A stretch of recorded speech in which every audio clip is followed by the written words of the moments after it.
Salut à tous, bienvenue sur Podcast Science, le podcast qui fait aimer la science, épisode numéro 55. Salut professeur Fun. Salut Mathieu, tout va bien? Écoute, tout va bien, en pleine forme. Prêt pour cette deuxième partie du dossier sur le Ouais, ton langage chez magnifique l'humain. dossier sur le langage chez l'humain. Bon, on se réjouit de découvrir la suite. Alors, on a quand même eu quelques remontrances, hein, des plus fidèles de nos auditeurs. Même pas de dossier, même pas de quote. Certains ont cru que c'était la fin du monde. Donc il était temps qu'on arrive à cette deuxième partie du dossier. Et puis, ouais, et de la quote et de tout ce qui va avec, hein. Ouais, je me suis fait un peu incendier. Mais tout va se régler dans cet épisode, pas de souci. Magnifique. Bah écoute, on va t'écouter tout de suite. Alors, moi je n'y tiens plus. Alors oui, Allons-y. pour cette deuxième partie, bon, je vais juste revenir en quelques mots sur ce qu'on avait dit la semaine passée. Donc on avait commencé le dossier en parlant de l'histoire des langues, en parlant de nos ancêtres qui avaient une sorte de proto-langue déjà chez l'homme de Néandertal. Mhm. Ensuite, on avait parlé de la diversité linguistique qui représente en fait la diversité phonémique des langues. On avait remarqué qu'elle décroît quand on s'éloigne d'Afrique. C'est ce qu'on appelle un effet fondateur en série. C'est le même phénomène qui se passe avec la génétique. La diversité génétique décroît à mesure qu'on s'éloigne d'Afrique. Et ce qui voudrait dire que l'ancêtre de nos langues serait sorti d'Afrique. Alors ça, c'était pour la diversité des langages. Ouais. Et on avait aussi dit quelques mots sur le langage comme technologie sociale qui permet le langage c'était un moyen qui ont permis à nos ancêtres de coopérer et d'éviter ce qu'on appelle le vol visuel par imitation de certaines pratiques. Donc le langage a permis d'instaurer une certaine négociation, un certain type de contrat entre les individus. Mhm. On avait parlé du cerveau, de quelques aires dans le cerveau, l'aire de Broca, qui est l'aire si on trouve une lésion dans cette aire, on perd la capacité de parler. Et on avait aussi parlé de l'aire de Wernicke, qui, elle, lors d'une lésion, donne une perte de compréhension du langage oral. Et une troisième aire aussi qui avait été découverte par Jules Dejerine, qui, lors d'une lésion, fait perdre la capacité de lire. Et à la suite de ça, on avait aussi parlé de l'aphasie, donc cette perte de la capacité de parler qu'on trouve Mhm. chez certaines personnes. Et pour conclure, on avait aussi dit quelques mots sur l'influence du langage sur la perception des couleurs. On avait pris l'exemple d'une tribu africaine Imba qui utilise un autre vocabulaire pour définir les couleurs et bon, il semblerait visiblement qu'ils ont une perception de la réalité des couleurs un peu différente de la nôtre, mais ça c'est un gros sujet à débat. On aura peut-être l'occasion de revenir dessus un peu plus tard. D'ailleurs, on a eu quelques contributions déjà à ce sujet, je reviendrai aussi là-dessus plus tard. Mhm. Alors aujourd'hui, on va commencer par parler de ce que c'est la linguistique et la psycholinguistique. Alors, si on va sur Wikipédia, on nous dit que la linguistique désigne l'étude du langage humain. Bon, rien de neuf jusque-là. La linguistique théorique est souvent divisée en domaines séparés ou plus ou moins indépendants. Alors, un de ces domaines, c'est ce qu'on appelle la phonétique, c'est l'étude des différents sons produits par l'appareil phonatoire humain. Un autre domaine, c'est ce qu'on appelle la phonologie. La phonologie, c'est l'étude des éléments d'articulation ou ce qu'on appelle les phonèmes d'une langue donnée. Donc, pour rappel, les phonèmes sont en gros les sons élémentaires associés à une langue. Ce que l'on représente à l'aide de l'alphabet phonétique, donc des voyelles, des consonnes et certaines combinaisons de voyelles et consonnes. Il y a en général plus de phonèmes que de lettres, puisque certaines lettres peuvent se prononcer de plusieurs manières différentes, et que certaines combinaisons de lettres peuvent donner des phonèmes nouveaux. Par exemple, si on prend la lettre C et la lettre H et on les met ensemble, ça donne un nouveau son qui est le ch, Ouais, pour lequel on n'a pas de lettres. pour lequel on n'a pas de lettre. Mais le Mhm. ch est considéré comme un phonème. D'accord. Donc on compte plus ou moins 36 phonèmes en français, mais dans certaines langues, il y en a beaucoup plus. On voit aussi qu'en linguistique, on trouve un domaine qui s'appelle la morphologie, qui étudie la structure interne des mots. On parle aussi de syntaxe, qui est l'étude des rapports entre unités lexicales dont la combinaison forme des phrases. On a ce qu'on appelle la sémantique. Alors la sémantique, c'est l'étude du sens des mots et des Mhm. énoncés. Alors par exemple, dans les hiéroglyphes, les pictogrammes et les idéogrammes, l'image du mot donne son sens. Mais rien dans le mot n'indique comment il se prononce. Si on a appris le code visuel du mot, on peut comprendre une même écriture, quelle que soit sa langue orale. Alors en Chine, on voit qu'il y a environ 50 000 idéogrammes distincts. Bon, en usage courant, il y en a entre 4 et 5 000. Mais tous se lisent et se comprennent dans toutes les provinces, dont les langues orales sont différentes et incompréhensibles à ceux qui ne les ont pas apprises. Mais vu que tu vois, tu comprends, tu suis un peu. Ouais, je comprends. Donc, c'est pas seulement un alphabet commun, c'est carrément les idéogrammes, quoi. Le sens est exactement le même, mais ça peut se prononcer de manière complètement différente En fonction selon la province. Exactement. Ok, Alors ça, j'ignorais totalement. ouais, c'est surprenant. Ça, Uh-huh. c'est la partie de la linguistique qui s'appelle la sémantique qui étudie ça. D'accord. Une autre discipline, c'est la stylistique, donc c'est l'étude du style d'un énoncé littéraire. Et encore une dernière partie, c'est ce qu'on appelle le pragmatique, c'est l'étude de l'utilisation, donc littérale ou figurée d'une énoncé. Elle s'intéresse aux éléments du langage dont la signification ne peut être comprise qu'en connaissant le contexte de leur emploi. D'accord. Ok, puis donc pendant les 2 prochaines heures, tu vas entrer dans le détail Non, de toutes les t'inquiète pas. disciplines. Ah, d'accord. T'inquiète pas, là je cite juste les différentes disciplines qu'on trouve au sein de la linguistique pour avoir un peu une idée, D'accord. mais je ne vais pas rentrer en détail Mais c'est dessus. vrai que c'est vaste, hein. Parce que ça, c'était pour la linguistique, mais il y a encore la psycholinguistique. Alors la Ok. psycholinguistique, c'est l'étude des processus cognitifs mis en œuvre dans le traitement et la production du langage. Donc c'est une discipline qui a été fondée dans les années 1950, Mhm. et la psycholinguistique fait appel à de nombreuses disciplines. Alors, entre autres, la linguistique, ce dont on vient de parler, mais aussi la neurologie, la neurobiologie, la psychologie et toutes les sciences cognitives d'une manière générale. Donc, la psycholinguistique est interdisciplinaire par nature. Et les méthodes de recherche dans cette discipline se basent principalement sur des expériences comportementales ou de neuroimagerie. Donc, par exemple, au moyen d'électrodes placées sur un sujet, on peut ainsi déduire que l'activité cérébrale sémantique chez un sujet sain précède l'activité syntaxique. C'est qu'une personne interprète d'abord la sémantique, le sens d'un mot, d'une phrase, avant d'en interpréter sa syntaxe. D'accord. Et par exemple, chez les patients ayant une aphasie, donc une perte de capacité de parler, on a vu que leur accès à l'information sémantique serait plus lent qu'une personne normale. D'accord. Ok. On va essayer de voir jusqu'à quel degré finalement le langage est une faculté innée ou acquise. Alors un des psycholinguistes les plus connus, c'est Noam Chomsky. Et Chomsky pense que les humains ont une grammaire universelle innée. Mhm.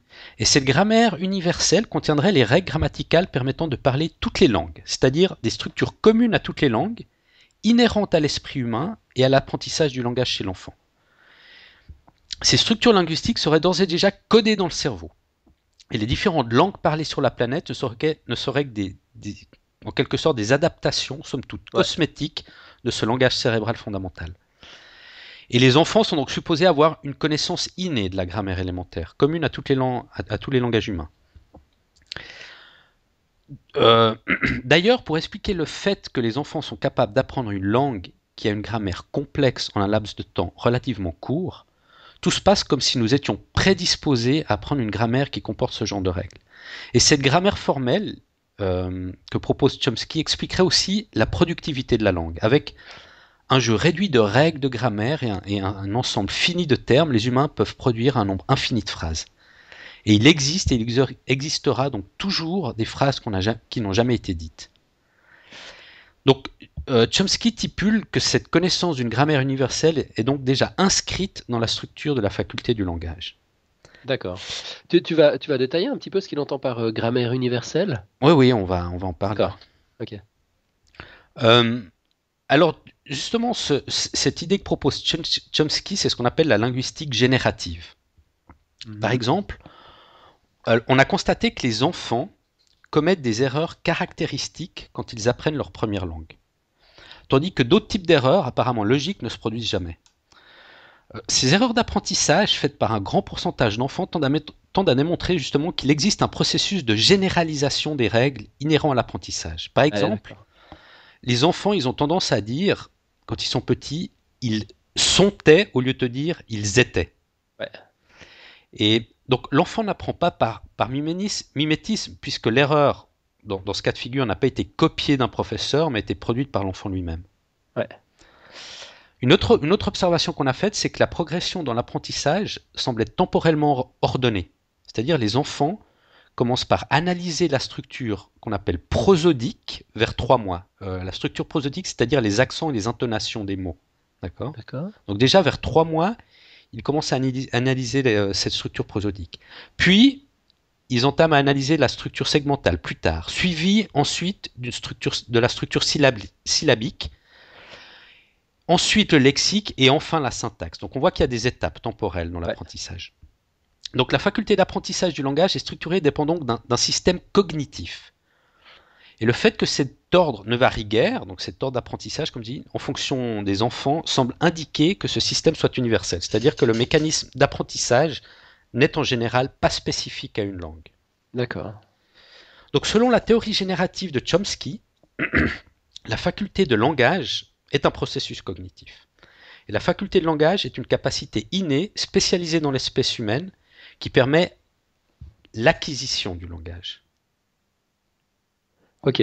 Donc même si aucun enfant ne naît avec la capacité de parler directement, tous naissent avec la capacité d'acquisition du langage, qui leur permet d'apprendre le langage rapidement dans leurs premières années.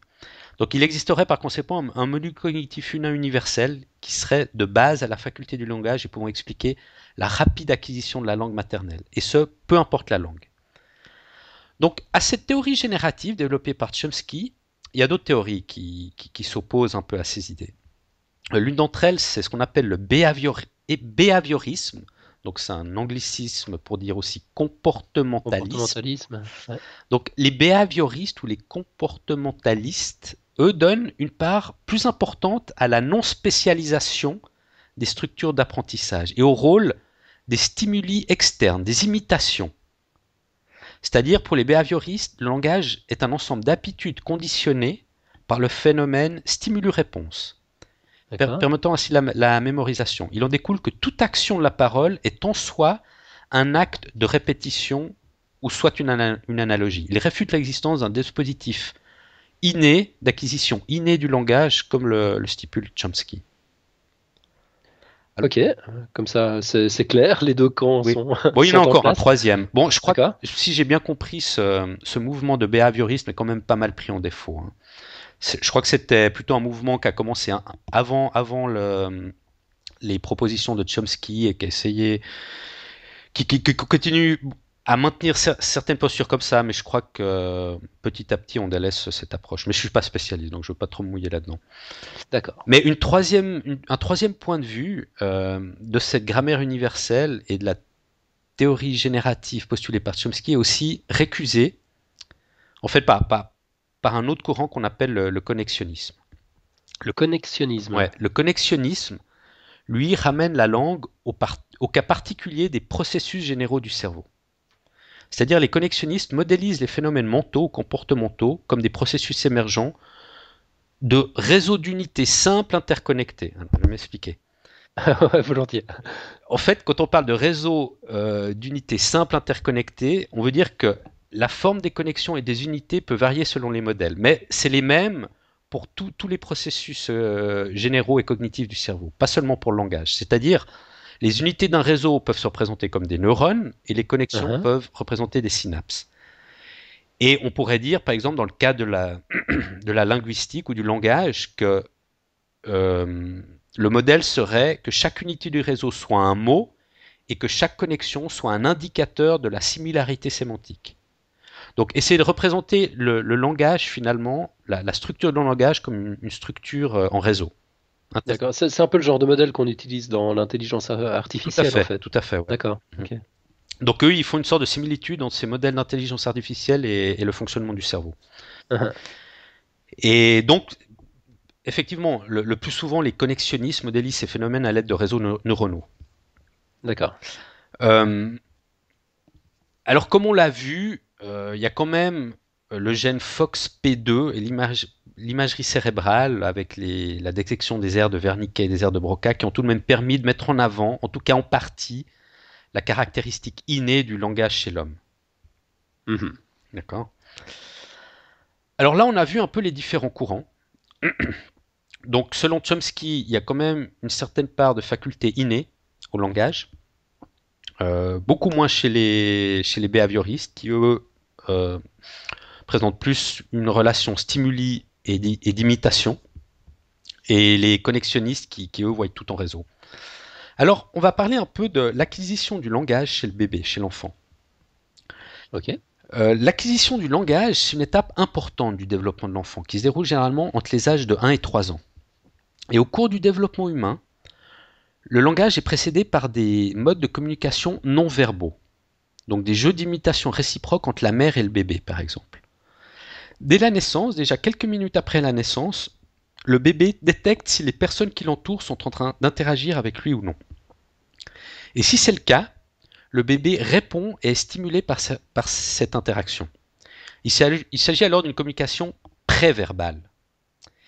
Par la suite, cette communication non verbale reste présente lors de la communication verbale aussi. Par exemple, on discute en se comprenant d'autant mieux qu'on se regarde l'un et l'autre. Donc cette communication préverbale ne disparaît pas complètement. Et les crises du nouveau-né ne sont pas encore du langage en fait. Il s'agit que d'expressions de malaise ou de souffrance sans intention de signification ou de communication. Mais s'ils n'ont pas de sens pour le bébé, son entourage va leur en donner un. Et le bébé va alors pouvoir établir à partir de là un lien dans son cerveau entre ses cris et la vue des adultes. Il va les utiliser comme des signaux adressés à son entourage pour qu'il agisse sur lui. Et progressivement, l'enfant va reconnaître les personnes, établir un lien entre les personnes qu'elle prononce et certains objets qu'elle désigne. Et vers 3 mois, l'enfant comprend des mots simples comme papa.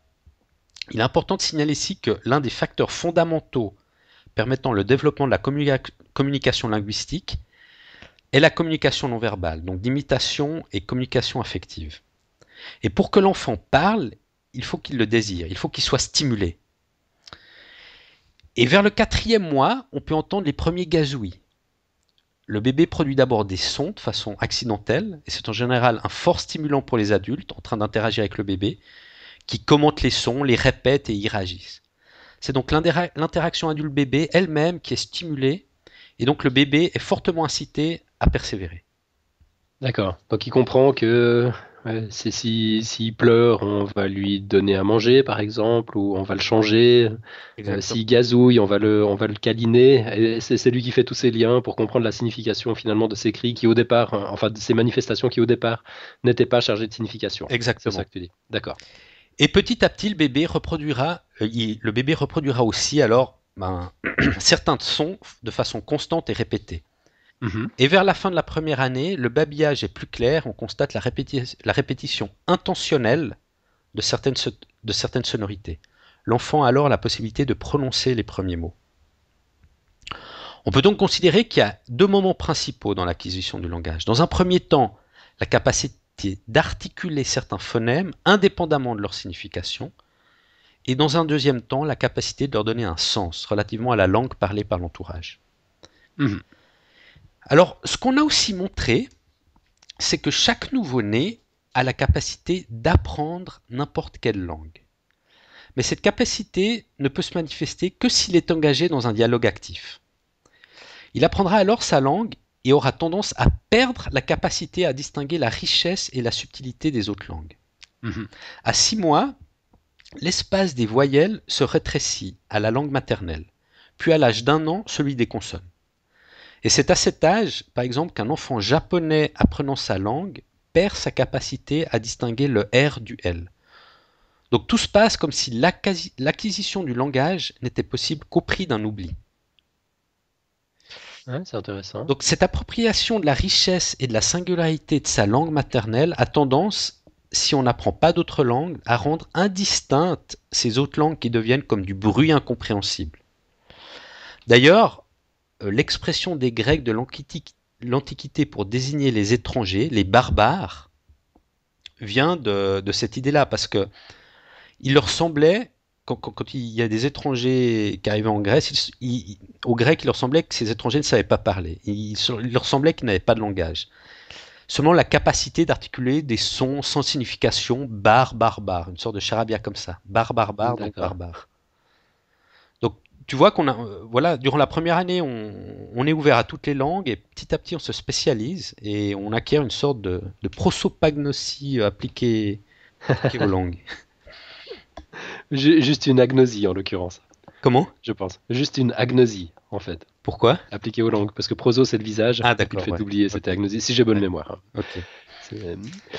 Ok, bah super intéressant. Mais Enfin, tout ça, ça peut quand même être compensé, j'imagine, par la suite. Un Japonais peut apprendre à parler parfaitement une langue européenne par la suite, ou non, la théorie dit que c'est pas possible. Alors, le moment où on est le mieux apte à apprendre plusieurs langues, c'est durant la première année. Et après, plus le temps D'accord, passe, plus c'est difficile. c'est difficile. Ok.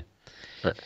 Et j'avais d'ailleurs annoncé il y a quelques épisodes l'intention de rédiger un dossier là, sur le langage chez l'humain. Et bah, un de nos auditeurs, Thierry Rébert, on a profité pour nous envoyer un message. En fait, il nous a envoyé plusieurs messages.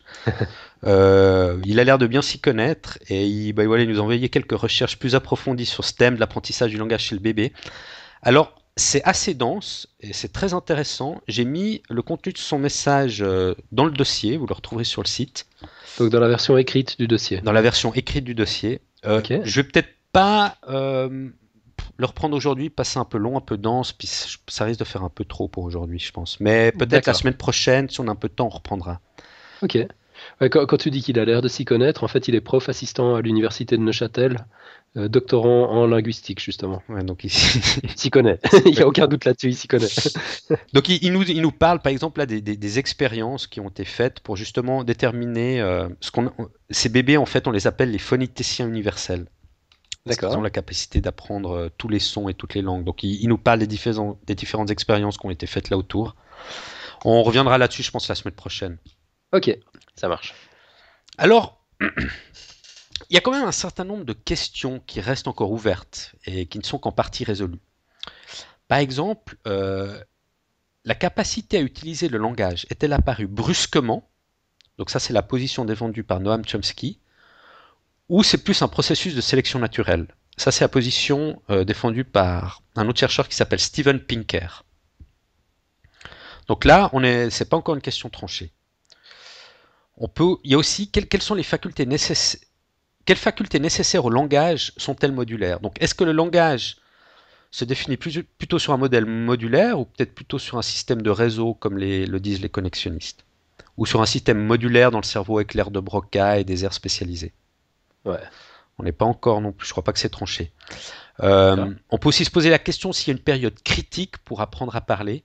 Donc ça nous renvoie à la question des enfants sauvages. Ouais. Avec le fameux enfant de l'Aveyron, là, qui avait jamais appris à parler, finalement, je crois, hein. Finalement, je crois qu'il a jamais réussi. Il prononce un peu quelques sons, mais Ouais. parler, il a jamais réussi. Donc il semblerait qu'il pourrait peut-être y avoir une période critique aussi pour apprendre à parler. D'accord. Puis une fois qu'on a passé cette période critique, c'est fini, on perd cette capacité Ouais, mais comme je te dis, ça à c'est des questions l'apprentissage. encore ouvertes, hein. Ouais, d'accord. Alors là, il y a la grande question. D'ailleurs, Thierry Rébert est revenu dessus aussi avec un ou deux mails. Je pense que ces mails, peut-être on les reprendra aussi la semaine prochaine, mais là, je vais aborder un peu la question.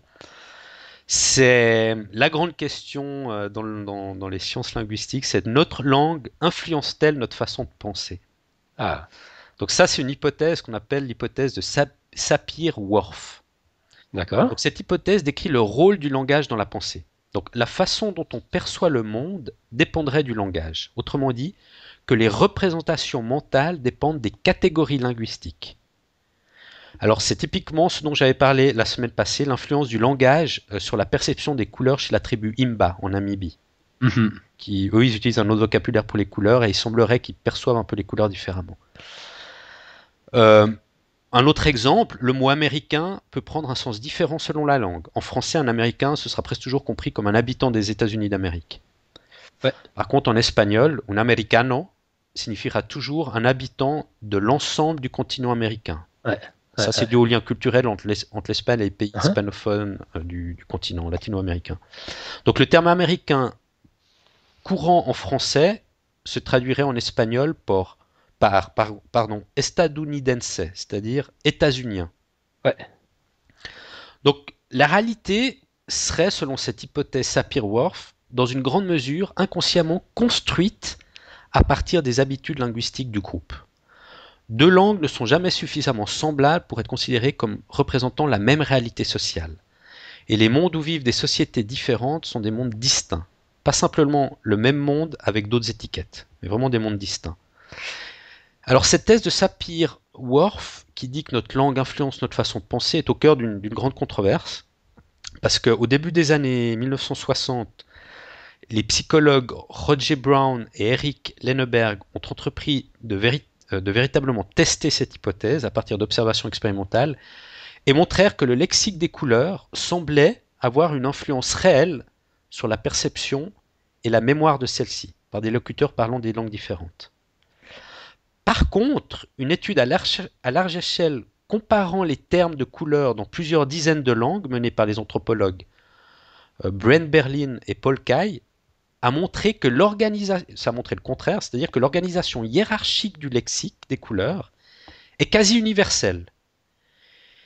Et ils conclurent donc à l'inverse de la thèse Sapir-Whorf que c'était l'organisation des catégories mentales qui déterminait les catégories linguistiques. D'accord. Est-ce que tu m'as suivi? Ouais, je te suis. Bon, oui, il faut dire que j'ai lu un des emails de Thierry Reber sur le sujet dans la journée, donc je suis bien au point sur la question. Il détaille très bien ça. D'ailleurs, il nous explique avec ce cas de la tribu Imba, on comprend un peu mieux en fait. Ils ont quand même des catégories de couleurs les mêmes que les nous. Parce que les catégories des couleurs sont faites organisées d'une manière très, très détaillée en linguistique et on retrouve ces mêmes catégories en fait, bien qu'ils aient un vocabulaire différent. On reviendra, je pense, un peu plus en détail la semaine prochaine là-dessus. Mais il détaille bien, c'est très intéressant. Alors bon, dans tous les cas, ce qu'on peut en tout cas dire, c'est que la pensée d'un individu est au moins en partie dépendante des langues qu'il connaît, et en particulier de leur précision. C'est ce qu'on appelle apprendre une langue. C'est la création d'une série de liens entre des signifiants, donc des mots, et des signifiés, des concepts. Si un signifiant est absent, donc si nous ne connaissons pas l'existence d'un mot, alors le signifié, le contexte exprimé par ce mot, pourra parfois être également absent. Mais à l'inverse, il est aussi possible de ne pas trouver un mot correspondant à un concept que l'on a en tête. Ouais. Alors, ça c'est un peu pour la grande controverse. On reviendra dessus la semaine prochaine. Maintenant, on va s'intéresser à aussi une autre polémique. Bon, peut-être pas polémique, mais aussi une controverse, je pense dans une certaine mesure. Quels sont les processus cognitifs? Ah non, pardon, une petite chose avant. Je voulais parler en fait de la faculté langagière des animaux. Mais une petite chose avant. On va parler de la seconde langue. Tu m'avais posé la question avant. Donc, quels sont les processus cognitifs associés à l'apprentissage et à l'acquisition d'une seconde langue? Alors, on voit que les enfants apprenant une deuxième langue sont plus aptes à la parler couramment que les adultes. Et en général, c'est très rare qu'une personne parlant une deuxième langue soit complètement bilingue et passe pour une autochtone. Ok. Alors voilà, maintenant je vais revenir sur la grande question aussi, les animaux ont-ils des facultés langagières? Alors, on a pu montrer dans les années 1970-1970 que les vervets, ce sont des singes verts, alors qu'ils étaient captifs dans une réserve du Kenya, ils étaient capables de moduler leurs cris d'alerte afin d'induire des stratégies défensives appropriées. Par exemple, s'enfoncer dans la végétation à l'approche d'un aigle, ou au contraire, grimper le plus haut possible à l'approche d'un léopard, ou encore scruter le sol avec attention pour choisir le bon arbre à l'approche d'un python. Donc on notera que la sémantique de ces cris, chez ce singe vert, n'est pas innée, mais est enseignée aux jeunes singes par leurs parents. Donc il y a une sorte de transmission culturelle. D'accord. C'est ce type de communication qui devait sans doute exister chez les australopithèques et même leurs prédécesseurs, qui a dû se développer sensiblement chez l'Homo habilis pour lui permettre d'organiser ses activités collectives. On voit aussi que la danse des abeilles est utilisée pour communiquer la distance de la source de nourriture. Le chant des oiseaux est un chant articulé. Le chant des baleines qui fait réagir d'autres poissons. On a constaté que lorsqu'on fait écouter artificiellement un cri de baleine à un groupe de poissons, celui-ci répondra au son en s'éloignant de la source, même si aucune baleine n'est présente. Ok. Donc, voilà, question communication animale ou langage? Où se situe la frontière entre le langage et d'autres formes de communication? Donc, il y a un certain nombre de propriétés du langage humain qui ont été mises en avant pour tenter de séparer ce qu'on appelle communication animale et langage humain. Alors, par exemple, comme j'ai dit avant, la transmission culturelle. Alors, c'est pas le cas, il y a certains singes qui arrivent à à transmettre culturellement le langage. C'est-à-dire que le langage est passé de l'un à l'autre, consciemment ou inconsciemment.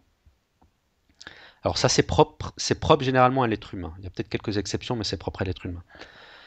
Le langage humain est aussi constitué d'éléments discrets, d'unités discrètes qui sont utilisées en combinaison pour créer du sens.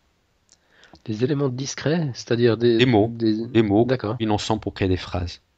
Ok.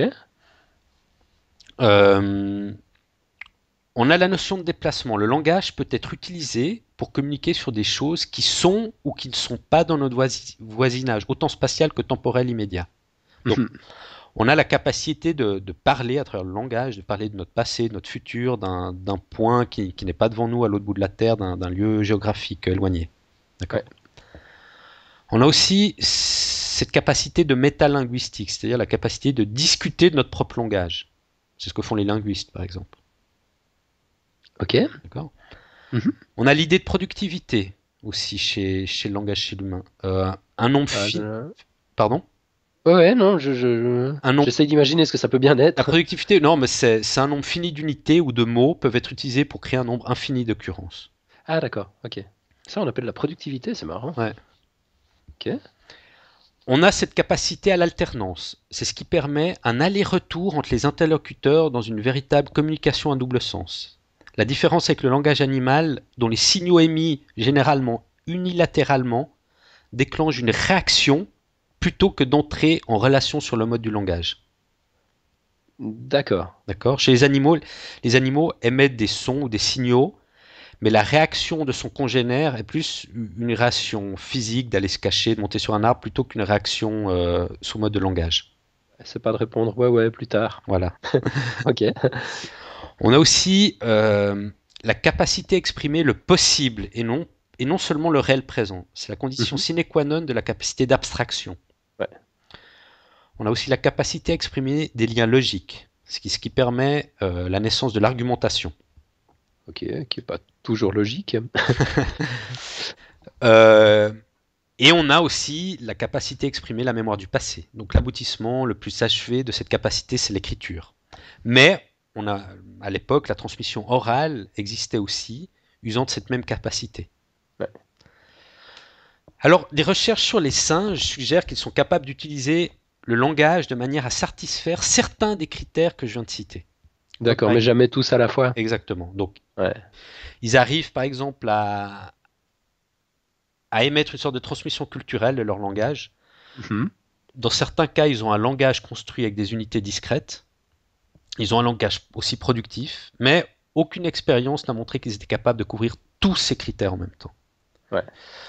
Alors par exemple, le chimpanzé peut parler à ses congénères afin d'aviser l'approche d'un danger. Mais dans ce cas, il s'agit uniquement d'un langage lié à un événement observable, ce qui montre un manque de faculté langagière de déplacement, donc temporel ou spatial, de la part du chimpanzé. Alors j'arrive au bout tranquillement du dossier. Pour conclure, et pour ceux qui veulent aller encore un peu plus loin sur cette thématique, alors je vous invite en premier lieu à écouter une émission de la Tête au Carré sur la voix. Donc c'est très intéressant la voix. La voix, c'est forcément lié au langage, mais ça va même un peu plus loin des fois, parce que ça nous relie aussi à notre identité. Chaque personne a une voix un peu différente, une sonorité de voix un peu différente. Et ce serait peut-être aussi la voix, une faculté propre à la condition humaine. Enfin, c'est une émission très intéressante, je vous invite à l'écouter. Et je vous renvoie aussi à un article publié sur Internet Actu, donc il y a les liens dans le dossier qu'on mettra sur le site. Donc un lien vers un article publié sur Internet Actu qui traite des recherches effectuées actuellement sur l'évolution du langage chez les robots. Alors ça, c'est pour les technophiles. D'accord. Et voilà, comme je l'ai déjà dit, un grand merci à Thierry Rébert. Je pense qu'on reviendra la semaine prochaine sur ces messages, sur ces emails qu'il nous a envoyés.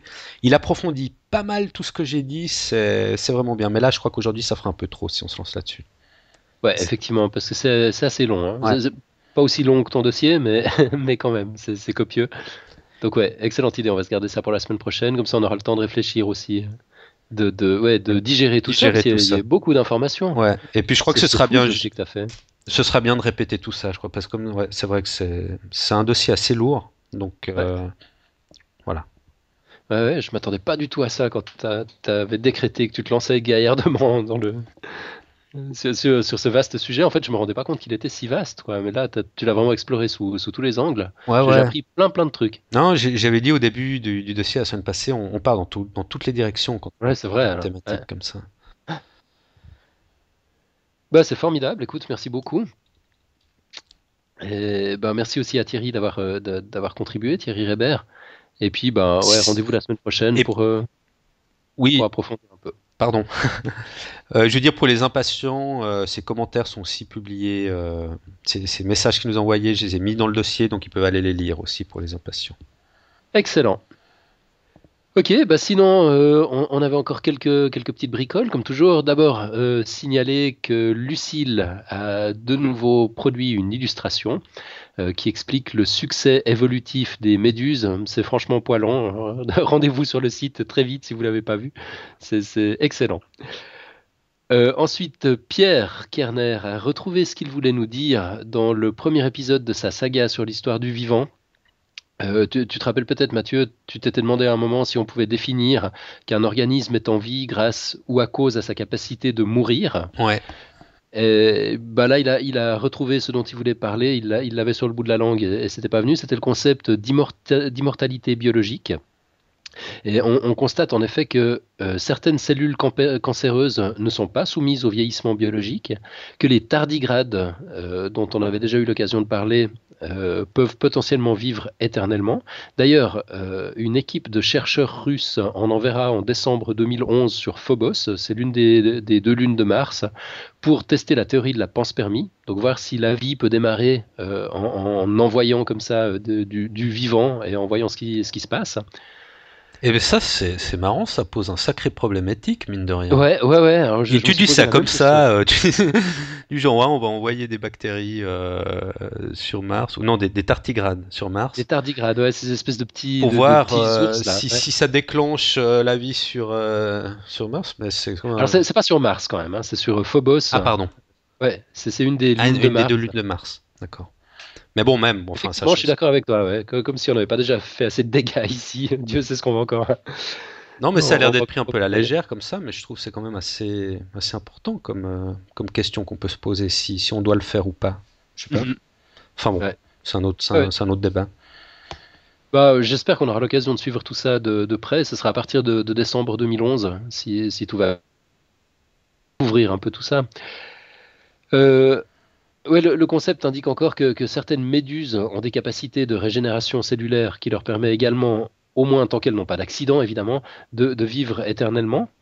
Et leur cousine, les hydres, je ne me rappelle plus si on avait déjà parlé des hydres, mais je crois que oui, hein, ne semblent pas non plus soumises au vieillissement.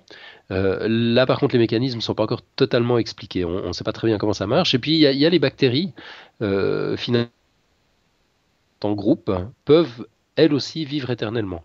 Et ce concept s'appelle l'immortalité biologique. On va vous mettre un lien dans les notes de l'émission pour en savoir un peu plus. Donc Donc, j'ai une mini coupure. Donc une mini coupure. T'as dit que les bactéries, théoriquement, en groupe, elles peuvent survivre éternellement. Donc c'est ouais, vraiment d'accord. une bactérie les bactéries en colonie, oui, mais une bactérie individuelle, non.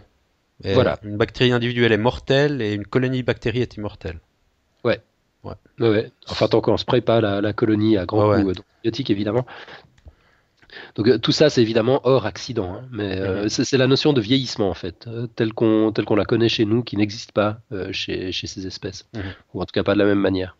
Donc, on ne peut pas définir le vivant en fonction de la capacité à mourir, finalement. C'était pour répondre à cette question-là. Ou ce sont des exceptions qui confirment la règle. On peut voir ça comme ça. Non, mais c'est incroyable, hein, mine de rien, cette immortalité biologique, quand on pense. Je savais pas que ça Ouais, existait, l'immortalité biologique. c'est épatant. Et puis, alors sinon, dans un autre registre, on a eu des commentaires concernant justement notre invitation à faire des commentaires sur iTunes. En fait, c'est pas évident pour tout le monde ce qu'est iTunes. Il y a des gens qui nous écoutent en cliquant sur le lien écouter sur le site.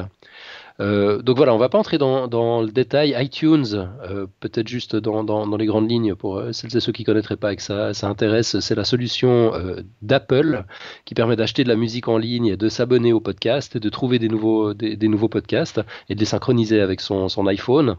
On mettra dans les notes de l'émission une petite procédure pour ceux qui voudraient justement aller mettre des commentaires sur le podcast, ce qui permet de le trouver plus facilement, ce qui permet de le faire remonter dans la liste des podcasts. Et puis, voilà, ça le rend plus accessible. Euh, ce serait sympa, mais enfin, du coup, je suis allé voir ce que je fais pas souvent, ce qui se passe sur la description du Podcast Science, sur la page de l'iTunes Store suisse. Et j'ai découvert qu'on avait des nouveaux commentaires. Donc Dave460, qui en avait marre d'écouter de la musique sur les chantiers et qui nous a trouvé en cherchant des podcasts sur des thèmes qui l'intéressent, il nous dit, enfin il a laissé le commentaire suivant, ça a l'air bête à dire, mais mes journées sont devenues plus belles et c'est grâce à vous. Alors je ne peux que vous dire merci. C'est beau ça comme commentaire. Wow, ouais. Ouais, c'est top. Et puis on a notre ami Benoît Curdi qui nous dit ceci: Podcast Science m'ouvre chaque semaine à des mondes fascinants. Alan, Mathieu et leurs chroniqueurs font un travail incroyable et parviennent à expliquer les thèmes les plus complexes avec une facilité surprenante. J'adore, et à mon avis, c'est tout simplement le meilleur podcast francophone. Rien que ça. Moi, j'ai versé ma petite larme quand j'ai lu ça. Donc il faut savoir que Benoît Curdi est l'un des créateurs du podcast. On trouve à l'adresse niptech.com, niptech.com. C'est en live tous les lundis à 21h sur Ustream. C'est donc un podcast sur la tech, sur le monde des startups, des nouveaux usages. Et en toute transparence, c'est celui qui a inspiré la formule de Podcast Science. Alors si vous êtes un peu geek sur les bords et que vous ne connaissez pas encore niptech.com, allez-y. Moi, je ne suis pas sûr qu'on ait le meilleur podcast francophone. Je pense que ça se discute. Toute catégorie confondue, je crois que c'est quand même un peu optimiste. Hein. Ouais. Et puis bon, perso, je suis assez fan de Niptech, justement. Et puis, tant qu'à faire, puisqu'on est dans les plugs, on n'a pas fait ça depuis longtemps, Benoît Curdi est également le co-animateur d'un autre podcast en anglais cette fois, qu'il anime avec Rishi Balal, qui s'appelle Escape Velocity. On mettra le lien. Donc c'est le podcast des entreprises qui changent le monde et c'est vraiment génial. Si vous comprenez l'anglais, ça vaut la peine d'aller écouter un ou deux épisodes. Par exemple, l'invité de la semaine dernière, c'était Yasser Ansari qui est derrière le projet NOAA. C'est un projet de science citoyenne qui est matérialisé par une application pour téléphone mobile, pour iPhone ou Android, qui permet entre autres d'apporter sa contribution au recensement de la biodiversité. On voit une bébête bizarre, on peut la photographier, la soumettre pour qu'elle soit recensée. C'est juste génial. Donc voilà, escapevelocity.is.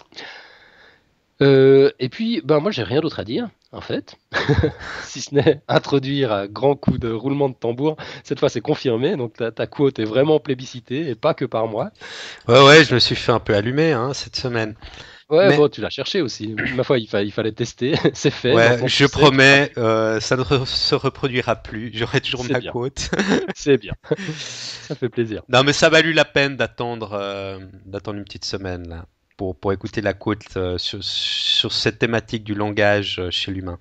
Alors c'est une quote d'Oliver Sacks, un fameux neurologue britannique, qui dit « Le langage est cette invention si humaine qui permet ce qui en principe ne devrait pas être possible, voir à travers les yeux d'une autre personne. » Ah ouais. Elle est belle, hein? Ah ouais, c'est génial. Ça me plaît. Effectivement, ça valait la peine d'attendre 2 semaines. Ouais. Ouais, je maintiens. Mais c'est un truc auquel je pense souvent, en fait. C'est vrai qu'à travers le langage, on a cette capacité de transmission de pensée. Ouais. On peut avoir une idée de ce qui se passe dans le cerveau de quelqu'un d'autre, et ça, c'est vraiment c'est unique, et il n'y a que le langage qui le permet aujourd'hui. Peut-être qu'on aura d'autres technologies plus tard, mais enfin, pour le moment, c'est ce qu'on a inventé de mieux, et c'est formidable. Ouais. Ouais, je trouve que c'est une dimension poétique en plus, je la trouve très belle. Donc, voilà, je me suis rattrapé. Ouais, alors t'es pardonné. Tu dois quand même tenir ton engagement à partir de maintenant, mais t'es quand même pardonné. Ouais, magnifique quote, très, très inspiré, c'est super. Ok. Bien. Donc on en reste là pour cette semaine. La semaine prochaine, on retrouve notre ami Marco qui va venir faire sa première chronique, enfin ses 2 premières chroniques sur il en a déjà fait une il y a quelques mois. Oui, c'est vrai, ouais. Mais en tant que membre de la bande cette fois. Il fait officiellement partie de l'équipe. Et on reviendra, comme on a dit, sur les messages que nous envoyait Thierry Reber, justement, pour approfondir aussi un peu ces notions sur le langage. Ouais, ça marche. Okay. Et si ça se trouve, d'ici la semaine prochaine, on en aura de nouveau, parce que Thierry Reber avait réagi à la première partie du dossier. Ouais. On va voir s'il a quelque chose à dire sur la deuxième, ou si quelqu'un d'autre veut ajouter quelque chose. Excellent. Très bien. Bonne semaine. À toi aussi. À bientôt. Ciao, ciao.